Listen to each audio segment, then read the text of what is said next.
යාළුවනේ, දැන් අපි කතා කරන්න යන්නේ අපේ ලැයිස්තුවේ තියෙන දෙවෙනි වැදගත්ම ප්‍රශ්නය ගැන. ඒ තමයි බිස්නස් එකක් කරන්න ආසාව, උනන්දුව, උපරිමය තිබ්බත් අතේ සල්ලි නැති ප්‍රශ්නය. එහෙමත් නැත්නම් මූලික කැපිටල් එකක් නැති එක. ලංකාවේ බිස්නස් එකක් පටන් ගන්න හදන 100කින් 90කටම තියෙන ලොකුම බාධාව තමයි මේක. ගොඩක් යාළුවෝ හිතන් ඉන්නේ බිස්නස් එකක් කරනවා නම් ලක්ෂ ගණන් ප්‍රාග්ධනයක් ඕනේ. බඩු තොග පිටින් සල්ලි දීලා ගබඩා කරගන්න ඕනේ කියලා. හැබැයි යාළුවනේ, මම ඔයාලට සාතික වෙනවා අද තියෙන ඩිජිටල් ක්‍රමවේදත් එක්ක බිස්නස් කරන්න ඒ පරණ සම්ප්‍රදායික ක්‍රම විතරක්ම නෙවෙයි තියෙන්නේ. අද ඔයාලට තමන්ගෙම කියලා සතයක්වත් බඩු තොගයක් ගන්නේ නැතුව බින්දුවේ ආයෝජනයෙන්, ඒ කියන්නේ zero investment වලින් පටන් ගන්න පුළුවන් ප්‍රායෝගික ක්‍රම දෙකක් මම පැහැදිලි කරන්නම්. පළමු ක්‍රමය තමයි ඩ්‍රොප් ෂිපින්. මේකෙදී ඔයාලා කරන්නේ මෙන්න මේකයි.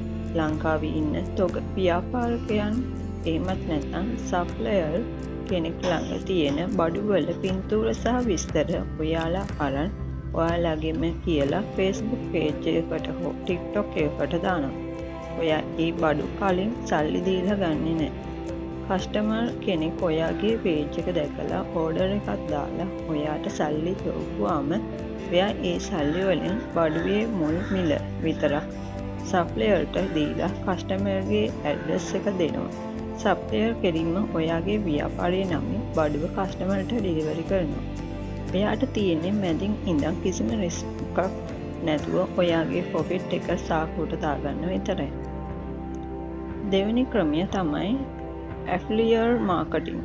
මේකෙදි ඔයා කරන්නේ ලංකාවේ හෝ ජාත්‍යන්තරව තියෙන ප්‍රසිද්ධ ඔන්ලයින් වෙබ් අඩවි වල තියෙන භාණ්ඩ රෙකමෙන්ඩ් කරන එක. ඔයාට පුළුවන් ඒ භාණ්ඩයකට අදාළ විශේෂ කස්ටමර් ලින්ක් එකක් හදාගන්න. ඊට පස්සේ ඒ භාණ්ඩය ගැන වටිනාකමක් තියෙන පෝස්ට් එකක් හෝ වීඩියෝ එකක් හදලා ඔයාගේ ලින්ක් එක දාන්න. කවුරු හරි ඒ ලින්ක් එකෙන් ගිහින් ඒ බඩුව මිලදී ගත්තොත් ඔයාට කිසිම නිෂ්පාදන හෝ කුරියර් පිරිවැයක් නැතුව නිකම්ම කමිෂන් මුදලක් ලැබෙනවා. ඉතින් බලන්න යාළුවනේ, අතේ සල්ලි නැහැ කියන්නේ ඇත්තටම බිස්නස් එකක් නොකර ඉන්න හේතුවක් නෙවෙයි නේද? මේ වීඩියෝ එක ගැන ඔයාලට තව මොනවාද හරි ප්‍රශ්න තියෙනවා නම් පළවෙන් කමෙන්ට් කරන්න. වීඩියෝ එක හොඳයි කියලා හිතෙනවා නම් අනිත් අයට බලන්න ෂෙයා කරන්න. ඒ වගේම අපි බිස්නස් කරමු YouTube channel එක subscribe කරන්න අමතක කරන්න එපා. හැමෝටම ජය වේවා.